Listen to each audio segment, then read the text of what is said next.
All right. Thank you everyone for joining today. My name is Julia. I'm a scientific engagement manager at Protocols.io. I'm based in Germany. And today you're all joining our webinar on getting credit for method development with Protocols.io. So I'll talk a little bit about how publishing your methods on Protocols.io can help make them citable and discoverable, and then enabling you to get recognition for that method development work.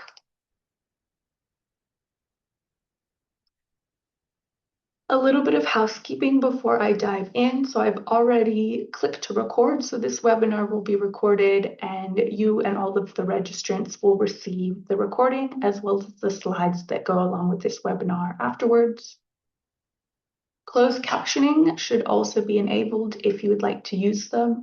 Along with that closed captioning, you can turn on translations, and I'll show how to do that in the next slide. After the presentation, we will have around 10 to 15 minutes at the end for Q&A, but during the webinar, please feel free to add your questions that pop into your head into the Q&A or chat box. And then at the end of the webinar, there'll also be the opportunity to give feedback. So if there are things that pop into your head during the webinar, know that there'll be an opportunity for that at the end.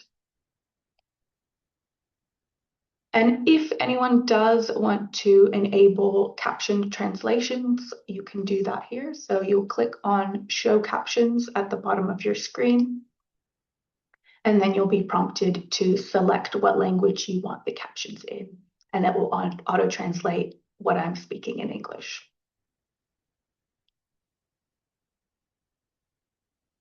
So I'm going to start by going back a little bit in history.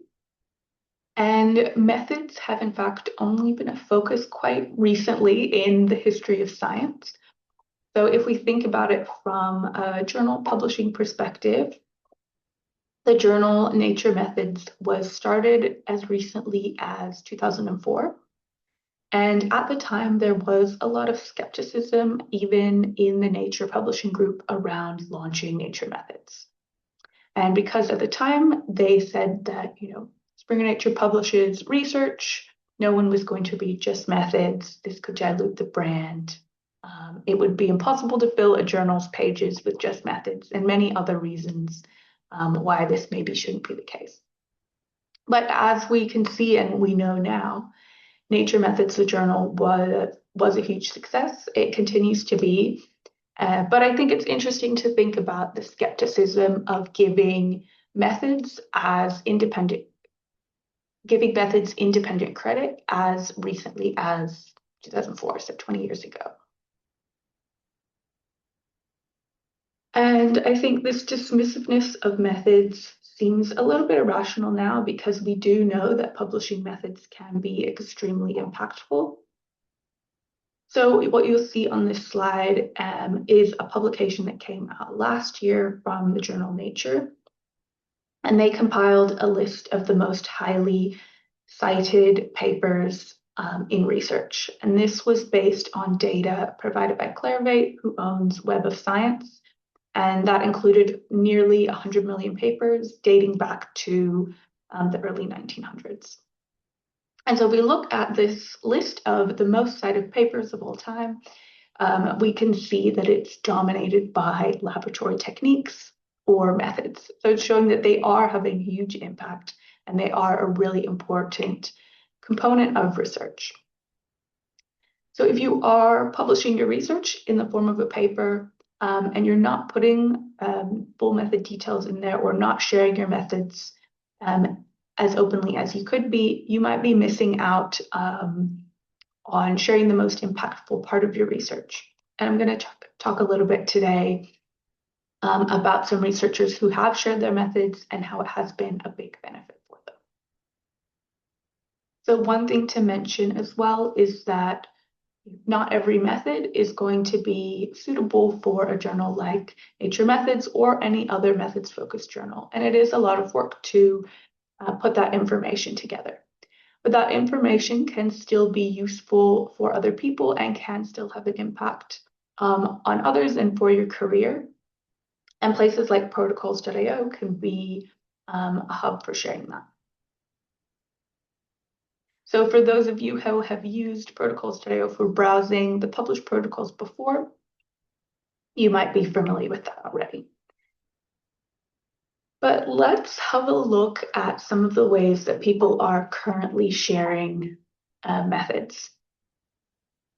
So some of them are on protocols.io, and then others are putting that method details into the supporting information. So there are a few downsides of taking this approach. One of them is that supporting information is very unstructured. There's no uniform way to present that information.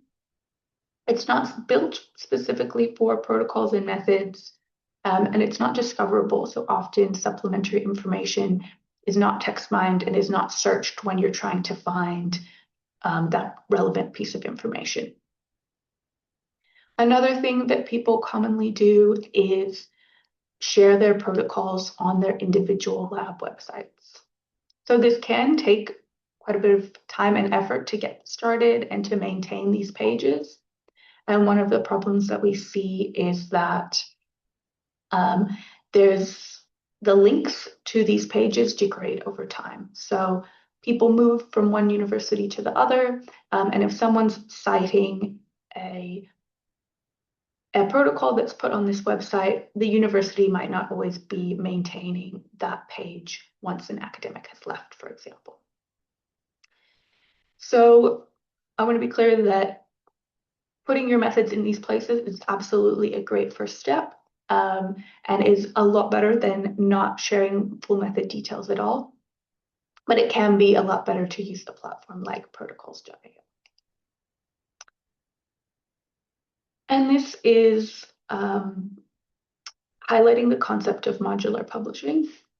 And this is moving away from the traditional model of publishing where the paper is published and this is the main measure of success. So in modular publishing, the paper might be a central output that details the narrative of your research, but then all of the other outputs that are generated alongside that paper can be put into different repositories. And we can see a really nice example of that here. So this is a Nature Communications paper, and we can see that in the data availability section of that paper, they've said that they've deposited their expression constructs onto AdGene, the protocols onto protocols.io, and the molecular structure into the protein data bank. So the key is that all of those different pieces of information are placed into a repository that is specifically built for sharing that type of information. And also that the person responsible for each of those outputs can get the appropriate credit.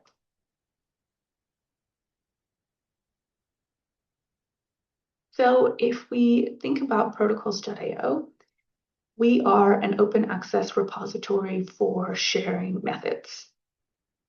And to enable that, there are two sides to the platform. So on the one hand, there's that open repository so that some of you might already use and have explored. That's where you can publish your method. They're open access.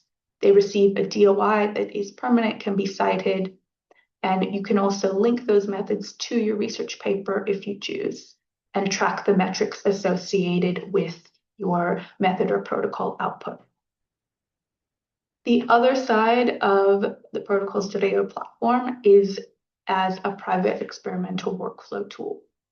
So for those of you who've only browsed the public content, when you create an account, you will have a private space where you can start by documenting your method and modifying it over time and tracking how it evolves, and then periodically publishing if and when you choose to. And this can all happen in a collaborative space. So you can collaborate with your lab members, or you can collaborate with multiple teams across the globe, depending on how your research is set up.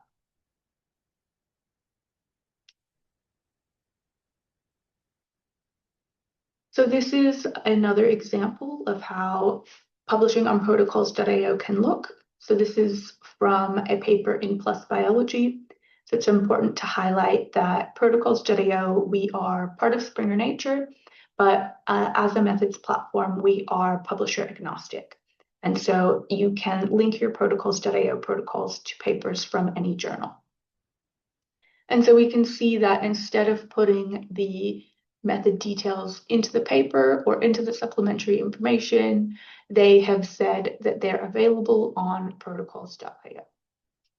And they've linked the DOI to, this is actually a collection of multiple protocols on protocols.io that they can link to that paper.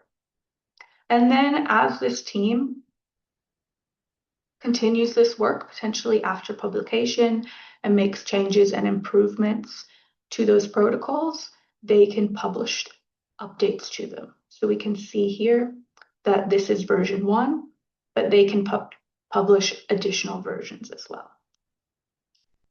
And then when they do that, if someone follows the link from this paper, it will take them to version 1, which is the version of record that corresponds to this paper, but they'll be notified that there is a newer version of that method available.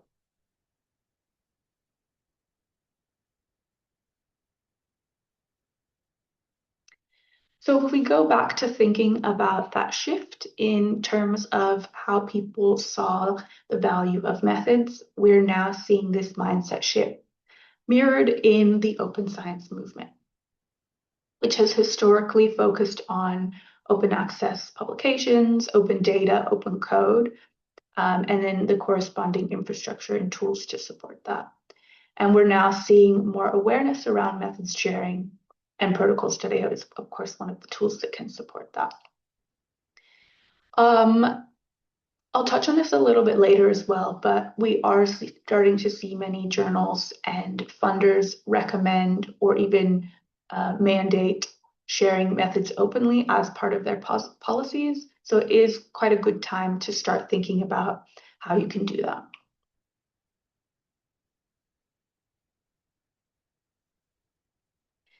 So yep, this is the mission protocols.io, very simple. So we want to make it easy to share those method details throughout the research process. So before, during, and after publication.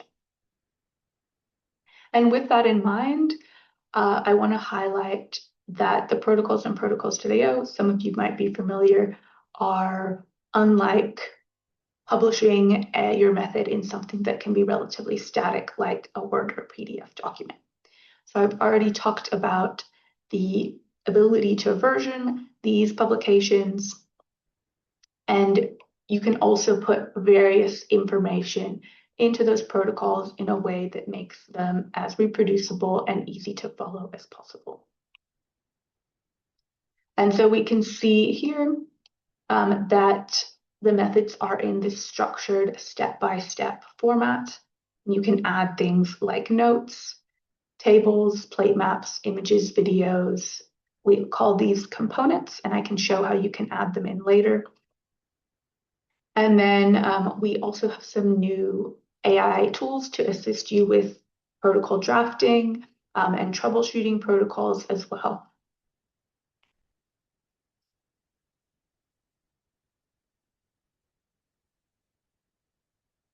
So these are some of the different ways that people choose to publish on protocols.io. I won't go through this in too much information, but you can come back to this slide later if you need to refer back to it. But what I want to highlight here is that you can publish your methods on protocols.io by themselves as a standalone output. There doesn't need to be a paper associated with it. But you can also publish your protocols and link them to a research paper. So I'm going to go through some of these different options now and the people who have used those options. So if we think about directly citing the protocol DOI, I've shown a few examples of this already, but if we think about why you might want to do this, which I did touch on earlier as well, is that when you do publish the protocol as a separate output from the research paper, these two outputs can have distinct author lists. So this is actually that paper example, the Nature Communication example from earlier. We can see in the paper, Kelsey Ramirez was fourth author, but because she was the primary developer of that protocol, she can be first author on the protocol and track the metrics associated with that. Another benefit is in terms of having those methods be transparent no matter what publishing model you use. So you might not always have a decision whether your paper is going to be published in an open access or subscription-based journal. And so if it is published in a subscription-based journal, when you publish the method on Protocols.io, you can ensure that that method is open and accessible to whoever, even if they don't have access to the paper.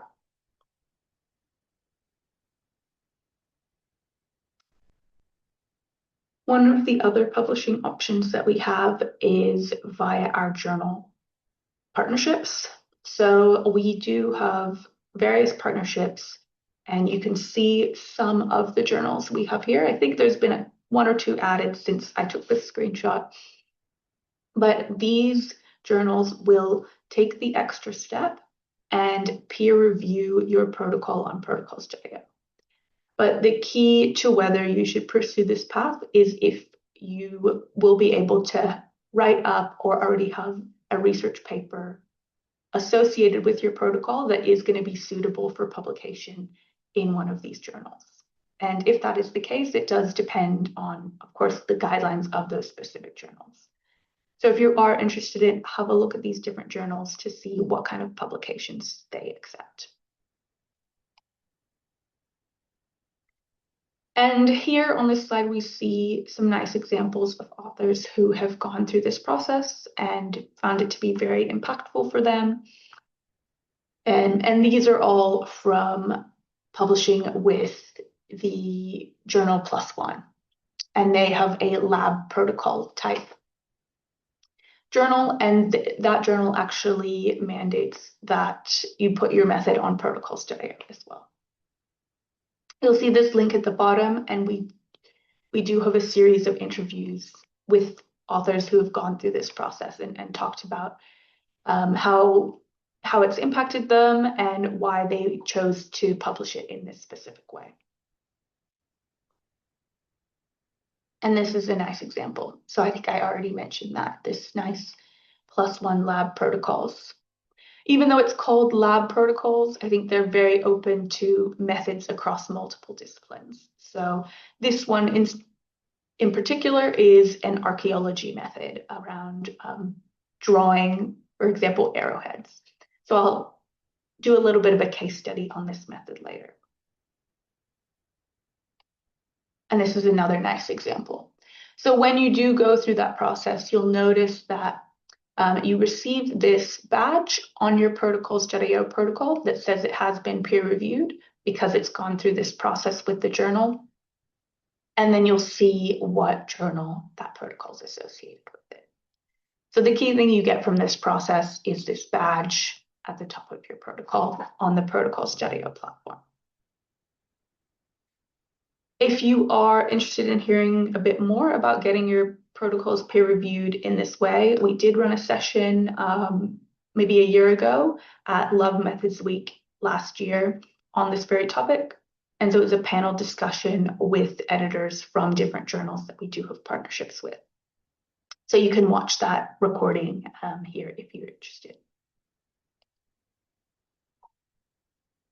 So let's dive in a little bit more and look at this protocol that I mentioned earlier. So this is a publication from Jacopo Zerazzoni, and he followed that process of publishing his method on Protocols.io, getting that protocol peer reviewed via one of our journal partners +1, and then publishing multiple versions as well. So this is the protocol on Protocols.io. And if we look here at the evolution of that method over time, we can see that He originally published that method on Protocols.io at the end of 2020. And so it was already open. The community could already benefit from the sharing of that method. And then the following year, he was preparing to put together his submission to Plus One. And so then he published an updated version on Protocols.io and was able to link that to the journal article. And then even after the journal article was published, there was an additional version published. I think this was actually to include the Protocol Spotlight interview that we did with him. And then, of course, others can come and then improve on this protocol with time. So via a new version or a new fork.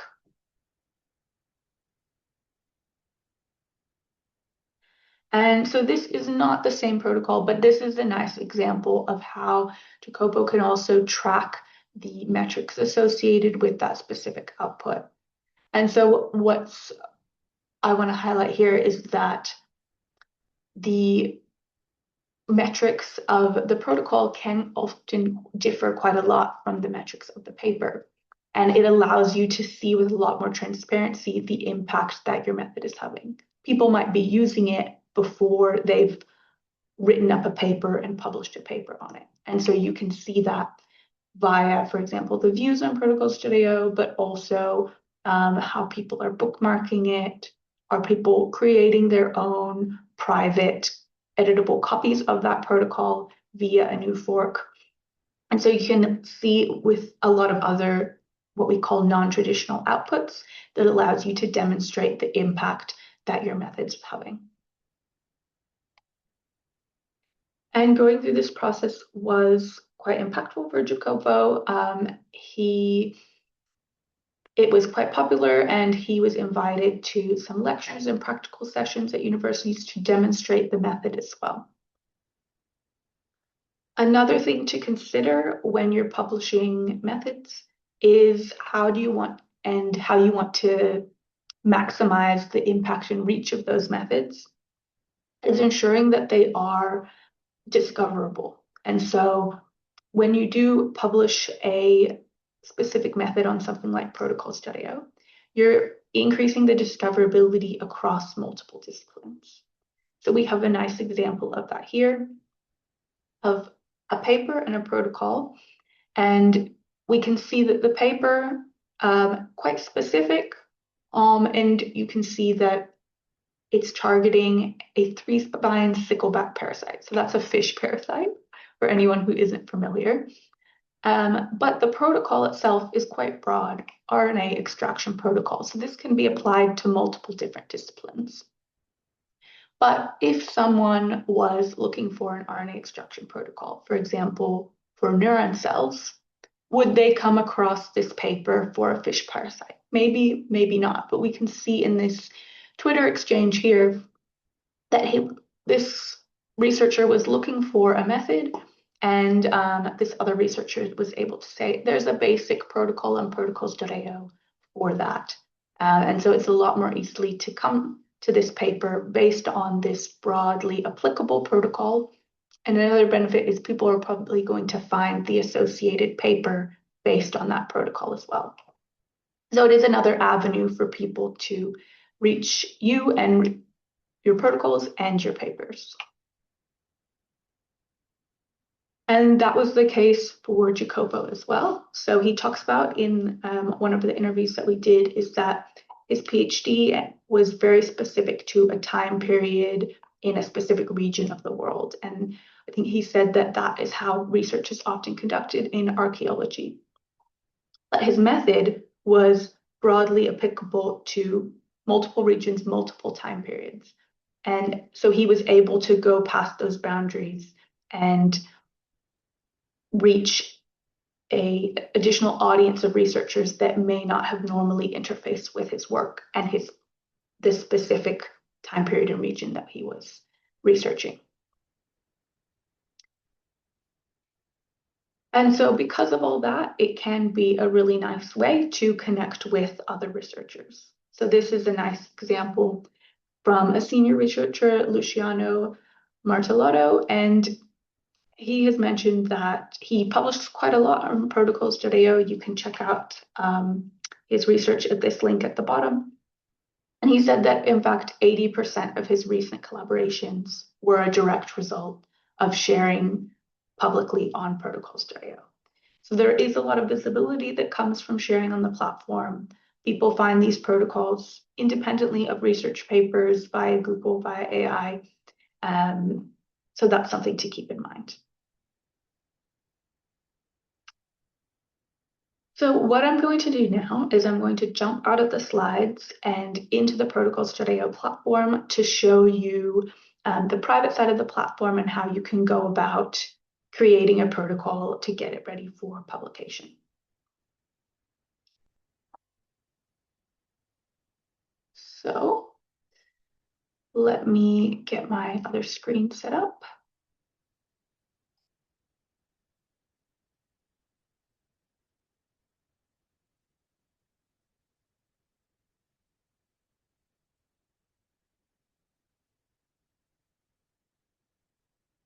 Okay.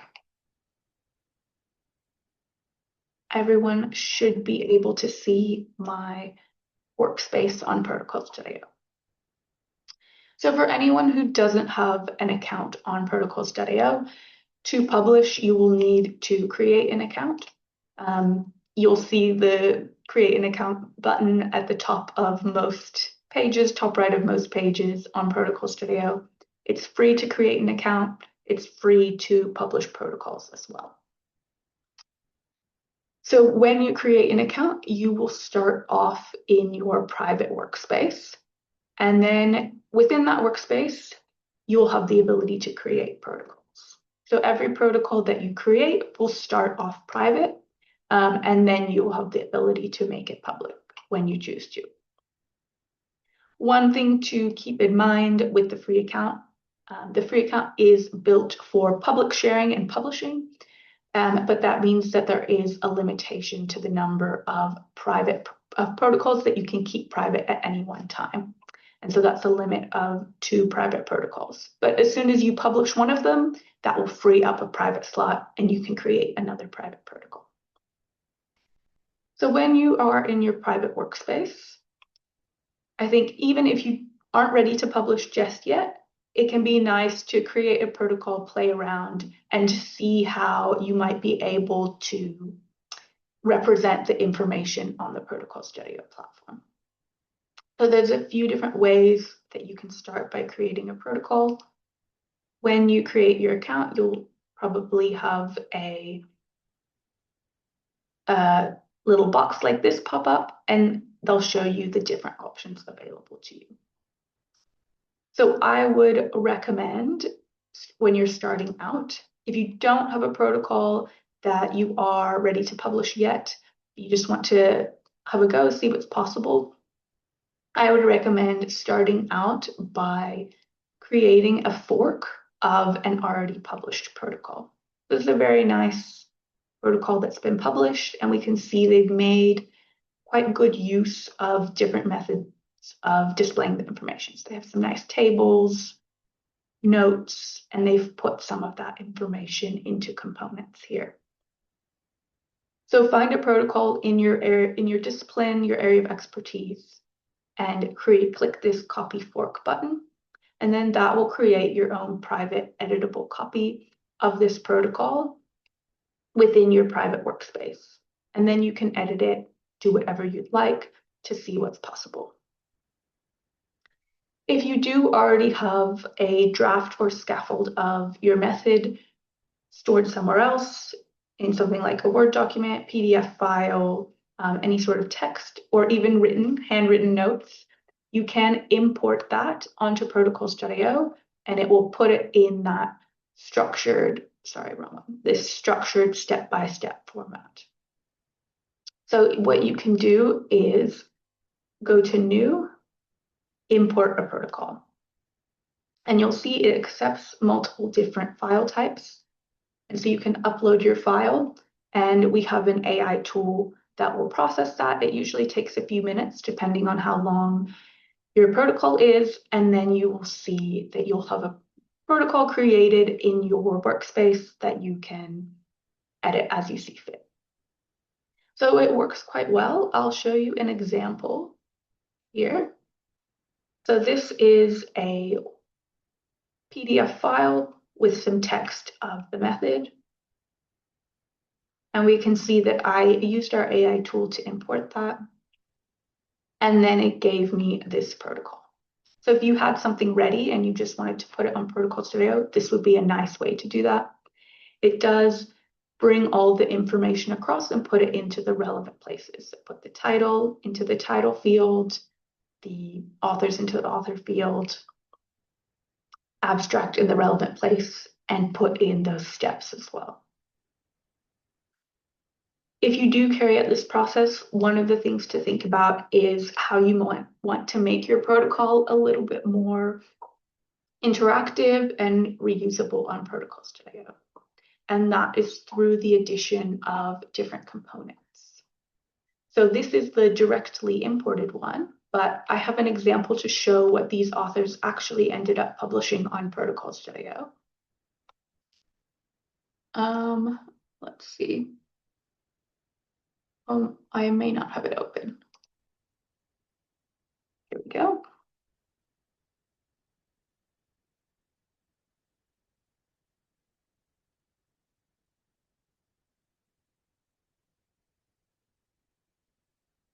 And this is what the authors ended up publishing. So we can see in the steps, they have put some of that information that isn't instructional in the form of notes. They've highlighted certain concentrations and times via components. They've added these icons here on the right, so we know that an incubation and a wash are required in each step. This is nice if you're scanning a protocol, you can look here and see what might be required without reading it in detail. And they've also put an estimated time for how long each step might take. And as you put these times into the steps, it's going to automatically calculate it for the sections and for the whole protocol as well. So that is what you can do after you import your protocol. So once you've imported your protocol, you can open your file and you will start off in the protocol editor. And so I'll show you a couple of important places to explore when you're editing your protocol. So first is this panel here on the left, so you can easily insert different sections, steps, sub-steps. You can also add in what we call a step case, and that will branch your protocol if there are multiple different instructions that need to be followed depending on a situation. The other thing that you should explore is these various tabs along the top. So this tab is showing the steps, but if I want to put in that other information like the abstract, the authors, keywords, things like that, I can do it in other tabs. One of the things to also keep in mind is any safety warnings, or especially if your research does involve humans or animals, to put in an ethics statement, because we will ask for that if you're trying to publish it. So make sure you explore these different options along the top here. And then the other thing to explore is I showed that you can add in these things called components, notes, expected results, safety information. I won't go through this in detail. We do talk about editing a little bit more in our advanced webinar called Tips and Tricks. But you can see there's a lot of different ways that you can display information in the platform. And so to add in all of these components, like this plate map here, you'll need to make sure that you open this panel on the right here up, and then you can see the components that are available. So I would need to select in my step, and then I can add whatever component I would like to there. Then once I have imported my protocol, made any additional edits that I would like to, I can click on View, and that will give me a preview of what the protocol would look like published on the platform. And then I'll see my different publishing options here along the top. And so these are our different peer review options. So these will take you to the relevant journals and their submission pages. And then, so I can either immediately publish this protocol on the platform, or I can reserve a DOI. So if I reserve a DOI, I will get my DOI, but my protocol will remain private. I can then put my DOI into my manuscript, and there'll be also a link generated for reviewers so they can view your protocol even when it's private. And then when your protocol is published, we ask you to come back and publish the protocol. And if we do detect the published DOI in any of the published literature, we would automatically publish your protocol as well. So if I wanted to click publish now, we can see that it's a short 5-step process. Making sure that you're adding things like authors and funders. If you did have private comments that you wanted to remove, you could do that, but it's quite a quick process. And then if you have a free account, once you confirm publication, we do moderate the submissions. So they're not peer reviewed if you're publishing directly on protocols.io, but we'll screen out things like spam and pseudoscience. And so to do that, there's usually about a 24 to 48 hour delay in terms of when you click publish and then when it's made public and you receive the DOI. So if you ever do need a DOI urgently, I would recommend using the reserve DOI function, because then you'll get a DOI before going through that moderation process in the publishing. So the last thing to show is that I know we've got a few people here today who are familiar with at least the published content on protocols.io, but we've also got some people here who aren't. So this is what a published protocol looks like on protocols.io. And we can see here, I can navigate between the different versions that are published. I can compare the differences between version 3 and version 2. And when a protocol is published, we do automatically translate it into either English, if you're publishing in another language, which we do accept, or if you publish in English, these 5 languages here. So that happens using AI, but again, another nice way to increase the reach of the methods that you're publishing, ensuring that they are available in multiple languages. And then we can see that this particular paper, it is linked to a journal article, so it's linked to this eLife paper. If I click that, it will take me to the paper that's associated. This is my DOI for the protocol. And we can also see a few different buttons along the bottom here. So this button, it's the Works for Me button. So if someone tries this protocol, it works in their lab, then they can come and click this. So it's another nice way, if you're looking for protocols, to be able to say, do I think that this method is going to be reproducible and work for me?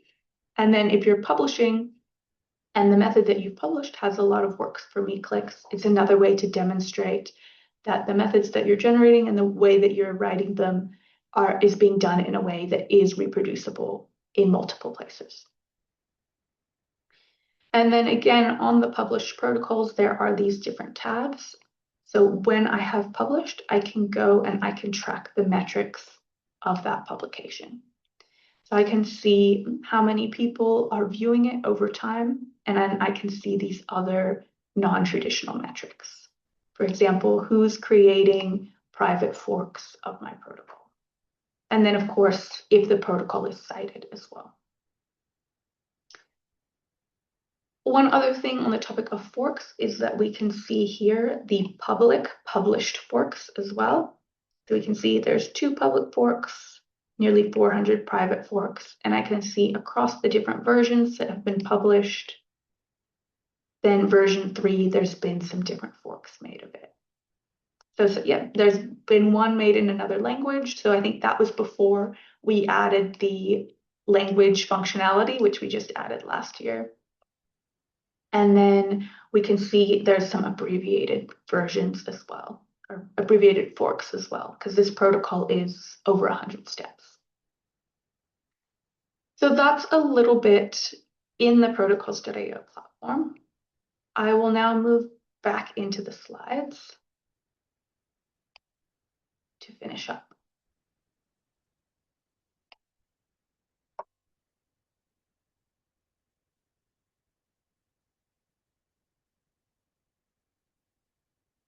So I will finish up with a couple of frequently asked questions that we get.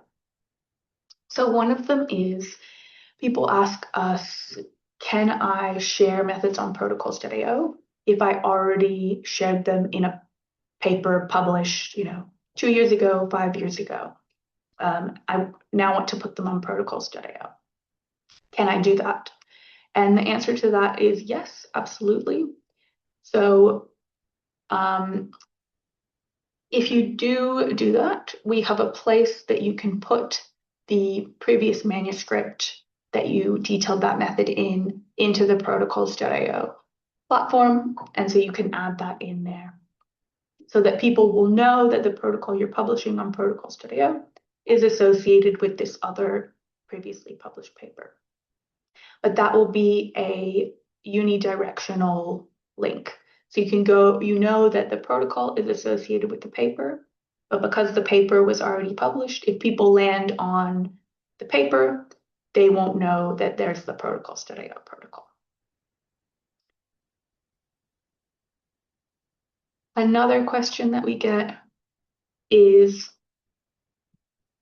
I have a method that it was developed by someone else. I've made some changes to it. I made some tweaks. Can I put it on protocols.io because I want it to be in that dynamic versionable format?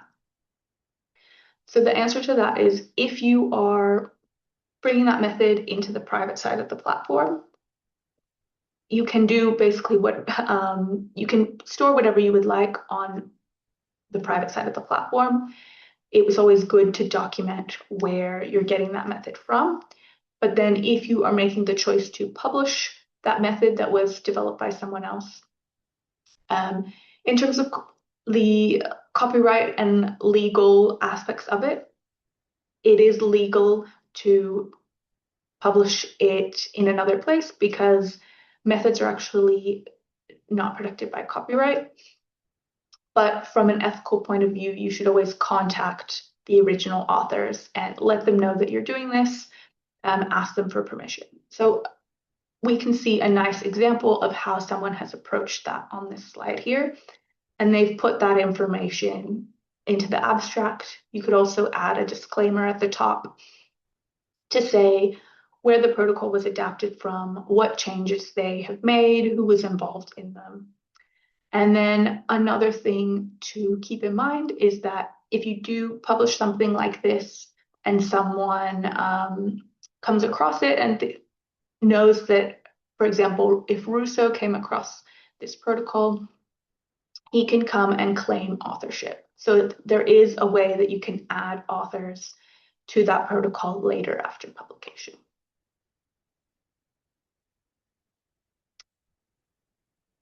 So we can, of course, only cover so much in a 1-hour webinar, but if you do have any other questions, need any other help getting started publishing on protocols.io, there's various places that you can find that.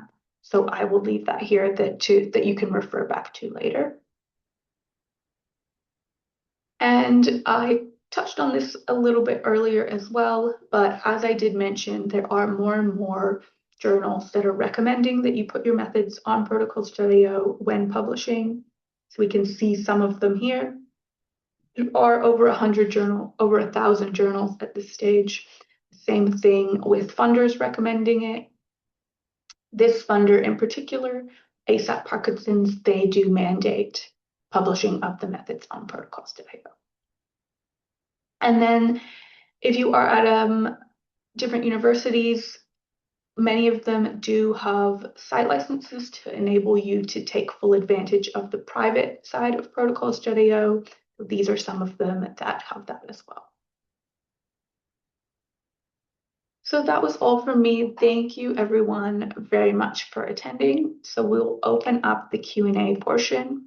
While we are doing the Q&A, I would like to ask that people fill out the feedback survey. It helps us make sure that the content of these webinars are as relevant as possible for you. And I will put that link into the chat as well, so you can easily click it. All right, I think I saw one question come in the Q&A so far. Okay, we've got a big question from Max. So I recently published a protocol on protocols.io along with an example data set and a GitHub page. I'm now looking for a relatively straightforward way to publish the method itself in a peer-reviewed format. Ideally, I would like to avoid a route that requires spending months on a comparison between my method and existing alternatives. You mentioned several publishing partners. Are any of those options suitable for publishing the method on its own? Without requiring a full accompanying research story or extensive benchmarking.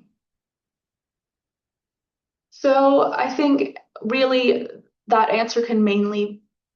question can mainly be answered by the editors of the specific journals. I would suggest,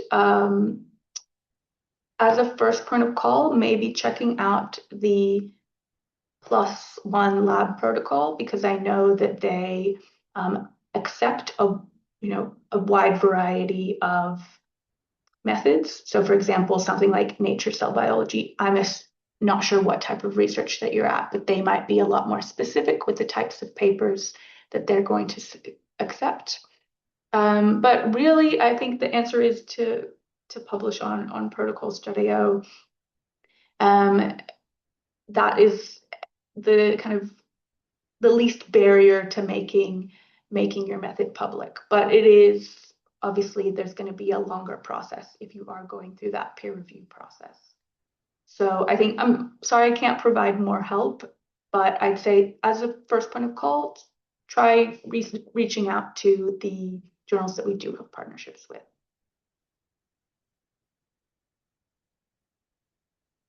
Thanks, Max.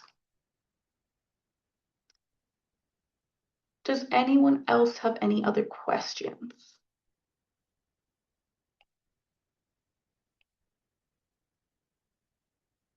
Okay, that one's answered. What I can do as well is I will stop the recording if anyone is more comfortable asking questions.